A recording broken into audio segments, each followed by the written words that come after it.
Hello everyone, and welcome to Let's Play Pandemonium 2.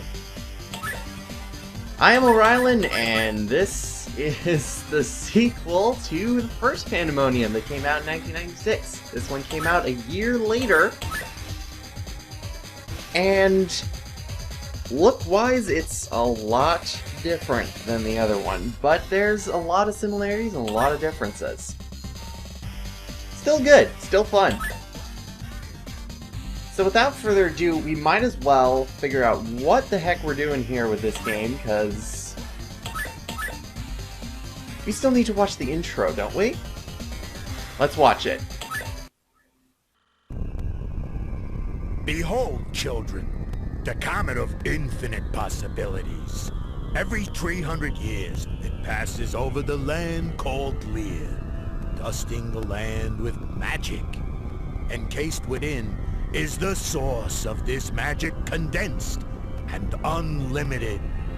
Listen as I, Sid the Magnificent, tell the tale of the race to stop the evil Goon Queen from her quest to plunder the magic of the comet and pervade its power to her twisted desires.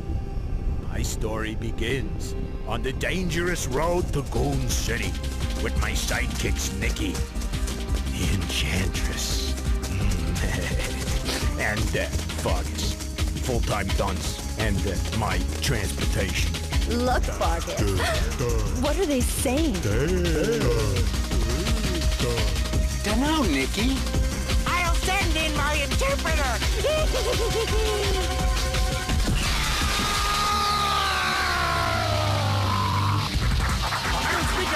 I don't speak it!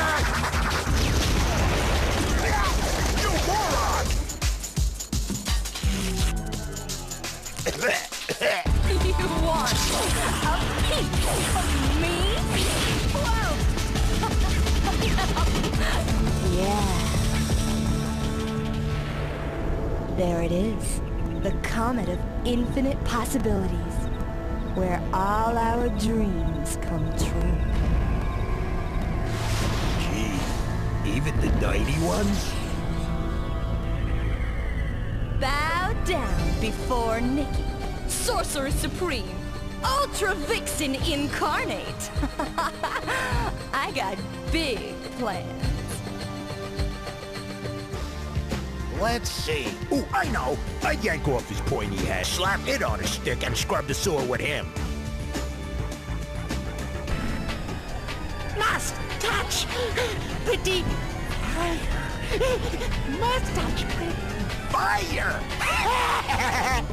Now what, Puddin' Lips? You boys up for a ride on a rocket?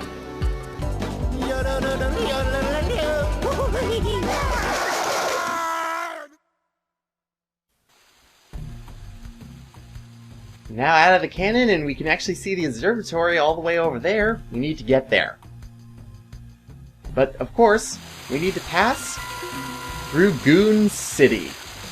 However, I'm not going to pass it through as Nikki, I'm going to actually pass it through as Fargus. First thing that this game changes and makes a great improvement on is that Fargus is actually useful. In a couple of ways.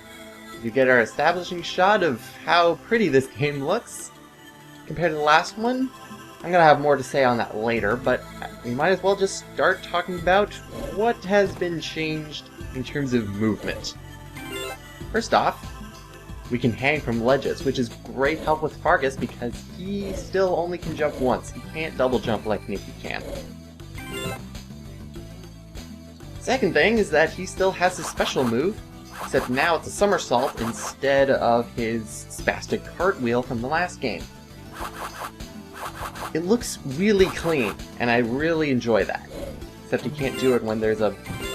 That isn't even watermelon, it looks like a really just soft egg. Third, the treasure. The treasure is a lot different than in this game. If you noticed in the intro, the back of Fargus's coat actually has the same symbol that these treasures have. Red indicates that it's worth 1, green worth 5, and purple is worth 25. Now we can see the sign. Throw Sid at it! Now welcome to the big change with Fargus. Is that actually Sid? Well, actually it's a big change with Sid. Because Sid is now actually kind of has a role in everything. For instance, you can throw him. If you only like tap the square, you can only whack enemies with it, which isn't really effective. You can just use the circle, but if you throw him and hold down the X, you can actually throw him a fair distance. Combined with the directional buttons, you can actually throw them in all sorts of directions, which is great for collecting treasure that is out of the way, and even ones that Mickey can't even pick up. Problem is, I'm not really good at aiming him. The direction is just really weird.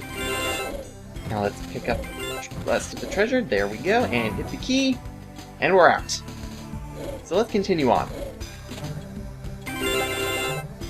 Now, one thing about Fargus is that, or actually about both of the characters in general, is that they actually have some sort of description.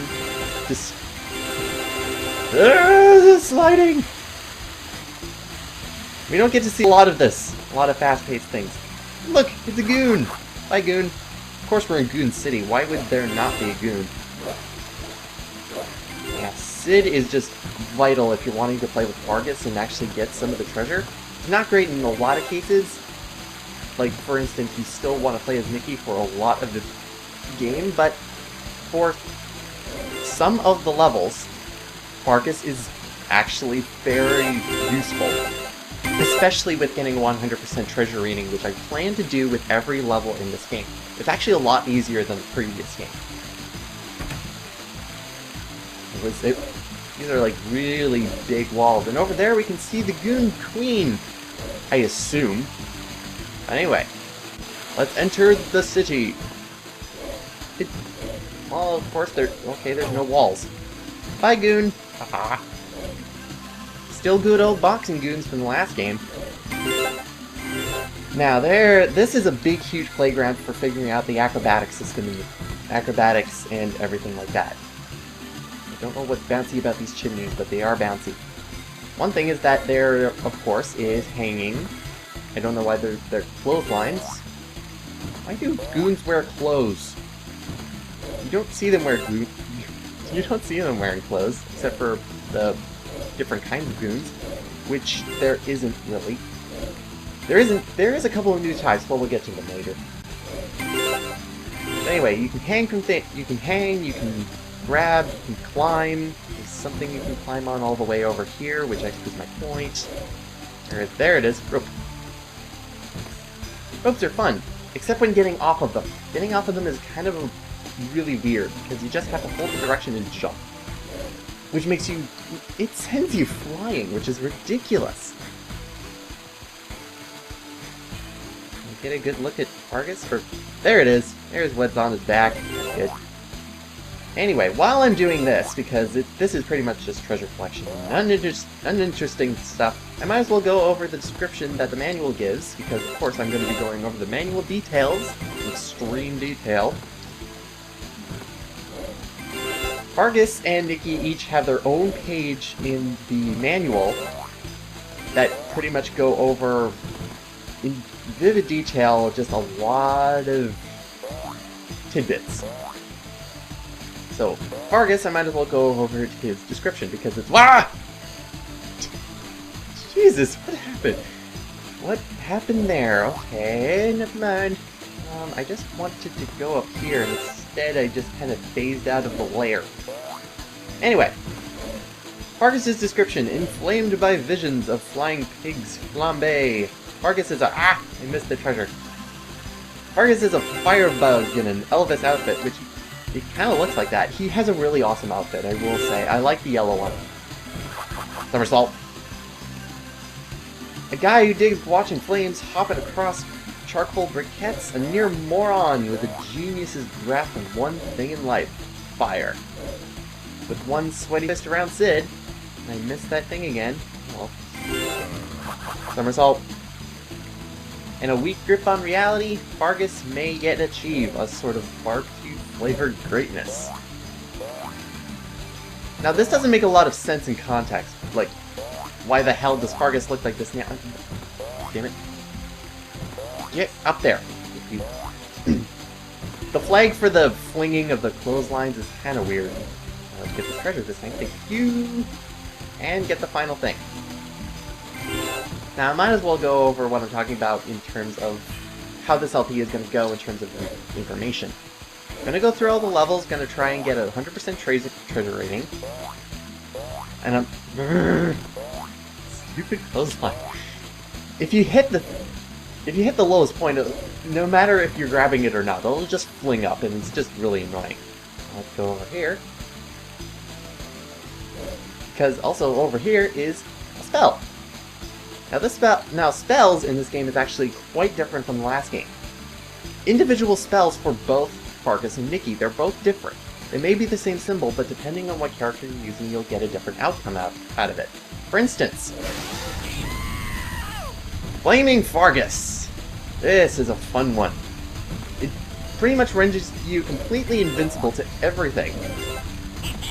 It will kill anything for a limited amount of time, of course. And pretty much just makes you completely unstoppable, and that's what makes Fargus pretty much a complete genius. He can set himself completely on fire and remain unharmed by the outcome. Well, Zorsha does not look like the rest of the goons that we have fought in so far. But anyway, pop this goon. Now, you could use Sid in order to throw it all there, but I'm not going to waste my time doing that because I'm not good at directional buttons. I'm not good at doing left and right, guys. Watch out. But yeah, we'll see a lot more of Nikki later. Now, this is something that Nikki would be able to do very easily, but we have to use Fargus for it. Yeah, that's the ticket. Now up here is a smiley face. And smiley faces are your one-ups. I don't know what to think about that, because the last game had onks, right? Why smiley faces? It seems very not creative, I guess would be the right word to put it. Now anyway, the manual is of course full of interesting information, as it always is.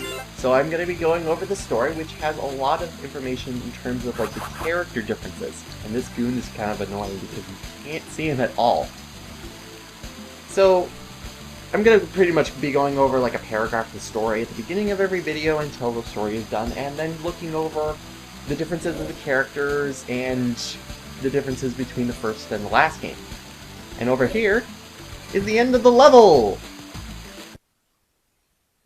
Not as wonderful and doesn't have a victory tune like the last game, which is kind of disappointing, but we have a 100% treasure rating, which means we can head on to Border Run. Sounds new. Wonder what it is. There's a leer on his face. But this seems oddly familiar. Anybody else getting that feeling? Because I feel like I've played this before. But I couldn't have, really. It's different. There's ducks, and there's different camera angles. I mean, come on, it's gotta be different, right? I'm noticing similarities, though. Unfortunately, this is actually just a complete change. This is a complete copy of Speed Greed from the last game. And is it me, or does it just not look as good? Like, Speed Greed in the last game looked absolutely wonderful. It was colorful. It was full of life, vigor, and I'm not gonna make it. Okay, I can pick up some more treasure as I talk about how this is exactly Speed Greed, but it looks worse. And it does. Oh, nuts. Oh, nuts. Oh. I'm not doing very well here. Sometimes the camera angles just really mess up my game. But yeah, it's shameless. Oh, no. I'm screwed. I'm so screwed. Yep. Oh, well. 57%, not bad. I could have got... You can get like 5 lives in the first level if you beat Speed Greed, but oh well. Well, I'll beat it later. And with that, we're through and entered the castle, apparently, because I want to say this game also has continuity between levels. Then again, the second level is just going to throw that continuity out the window, isn't it? Because everything has gone from nice and green and shiny, and there's a waterfall and a lake, and that waterfall looks really, really cool, all the way to iciness. Oh well, we'll continue on the righteous path, which apparently the path, the world map is called, between levels, it's called the righteous path. I don't really know. But we're gonna head into the ice prison. Why is there an ice prison? I know we're going down. I guess we're trying to go down to find a rocket, or find a means to pilot a rocket, because Nikki does not know how to fly a rocket. I don't care what you say. But yeah, ice prison. Let's get to ice. See you next time, everyone!